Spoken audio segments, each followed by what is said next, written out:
Ito po ay ang good news at bumingo po tayo mga kaloy sa ating analysis. Okay? Bumingo po tayo sa ating analysis noon, 10 months ago, about dito kay Orly Guteza. Okay? Kasi ngayon ay bumaliktad na po siya. So bakit? So eto mga kaloys, i-share na natin yung balita at bigyan natin ng reaction. Okay? Kilalang dating bodyguard ni dating Congressman Zaldico na si Orly Gutesa ang kanyang naunang alegasyon na naghatid siya ng mali-maletang pera kay dating House Speaker Martin Romualdez. Sa kanya pong bagong salaysay, sinabi ni Gutesa na sina Senator Rodante Marcoleta at dating Congressman Mike Defensor ang may pakanaumano ng kanyang naunang affidavit. Saksi, si Maki Polido, exclusive. So dito mga kaloys, di ba, itong si Orly Gutesa, ito yung pinaniwalaan mga DDS na, ayan, nagsalita na si Orly Gutesa. So kailangan na kasuhan na tong si Martin Romualdez. Di ba yun yung parating sinasabi nila. Pero nung inanalyze nga natin yung affidavit ni Orly ay hindi talaga consistent. Okay? At sa analysis natin noon, 10 months ago, sabi ko sa inyo, hindi po yan siya ang nagsulat. And boom, bingo tayo, di ba? Right? Kasi may reference tayo or may napansin tayo doon sa affidavit ni Orly at yung pagbabasa niya. Right? So ang target ni Orly, si Zaldico at saka si Martin. At yun din ang basihan sana ng NBI para kasuhan si Martin base dun sa kay Orly Gutesa. Pero ngayon, bumaliktad si ano. So paano na yan mga DDS? Di ba yun yung katanungan? Paano na? Unang lumabas sa publiko si Orly Guteza sa pagdinig ng Senate Blue Ribbon Committee kaugnay ng mga anomalya sa flood control projects noong Setyembre ng nakaraang taon. Sa kanyang testimonya, sinabi niyang bilang bodyguard ni dating Congressman Zaldico, naghahatid siya ng mali-maletang pera sa bahay ni dating House Speaker Martin Romualdez. Umigit kumulang 3 beses ako mismo ang nag-deliver ng basura sa bahay ni Congressman Zaldico at sa mga bahay ni Speaker Romualdez. So dun pala mga kaloys, yung sa pagbabasa nila, inanalyze natin na hindi talaga, the probability is very high na hindi siya nagsulat. Kasi, di ba, yung may paragraph number 20 at hindi siya makapagsabi na base doon sa alam niya. Kasi nagpa-follow lang siya ng script. Di ba? Yun yung analysis natin 10 months ago. Si Senador Rodante Marcoleta ang nagharap sa pagdinig kay Guteza na inilapit daw ng kaibigan si dating Congressman Mike Defensor. Pero ngayon, binabawi na ni Guteza ang kanyang mga sinabi sa isang panibagong affidavit. Pinilit lang daw siya ni Defensor na sabihing naghakot siya ng pera para kay Romualdez kahit hindi raw ito totoo. Sa isang video, binasa ni Guteza ang ilang bahagi ng kanyang affidavit. Sa isang Japanese restaurant malapit sa Senado, sinulat daw ang kanyang affidavit laman ng kwentong idinikta ni Defensor. Inayos pa raw ni Marcoleta ang draft na tinipe ng manugang ni Defensor na si Mark. Kasi totoo tayo mga kalis, di ba?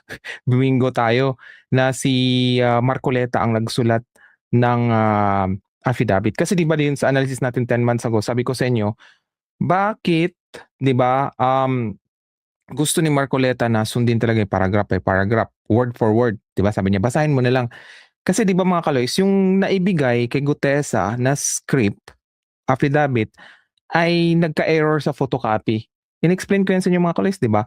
Yung original ay na kay Marcoleta. Yung naibigay kay Orly, yung photocopy. So, di ba mga kaloys, napapansin nyo before nung sa college pa kayo or high school, di ba, nagpo-photocopy kayo ng libro, minsan na misalign yung page, di ba, kaya may mga naputol, di ba, na mga paragraph. So, yun po ang nangyari doon sa binasa ni ano. Kaya di ba, nagkamot siya, may nakalimutan siya. Kasi kung siya talagang nagsulat ng mga kaloys, kahit maputol yan dyan, alam niya kung ano ang sasabihin. Kasi siyang nagsulat eh. So, bumingo tayo, di ba, sa ating analysis.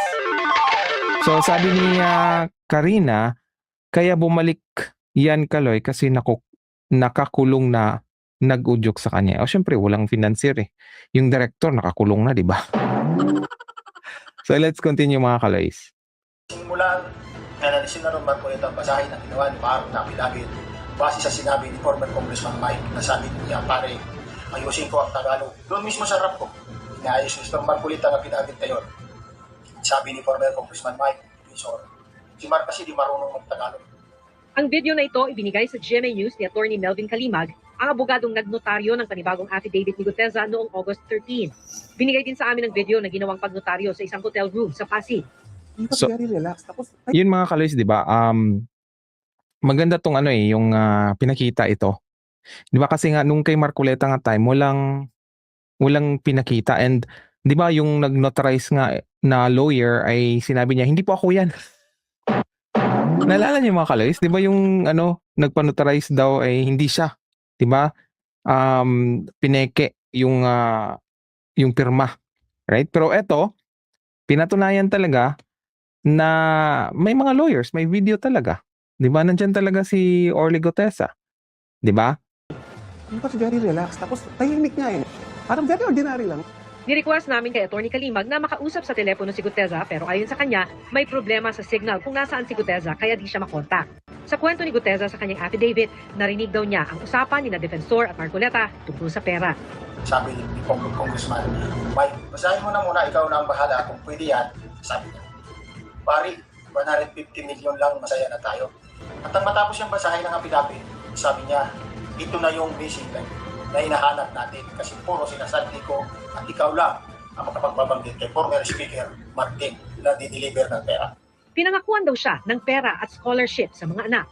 Pinilit niya sa akin na ako na lang sabay sabi na, Bingo din tayo mga kaloys, 'di ba na itong mga ex-Marines, itong mga pasaway o natanggal sa trabaho, talagang mawawalan talaga sila ng income, 'di ba? And yun na nga ang paborito ng mga corrupt na mga politician, itong mga ex na mga pasaway. So, yun na nga, 'di ba? Pinangakuan siya ng scholarship sa kanyang mga anak, pero paano ngayon eh nakakulong yung nangako sa kanya, 'di ba? So, 'di ba may 4 na Marines, ex-Marines ang bumaliktad na. Right? So, paano yung 14 ba yung natira mga kaloys? Paano yun? 'Di ba? Antayin mo pang makulong talaga kayo na matagal? Worth it ba ang kasinungalingan? 'Di ba?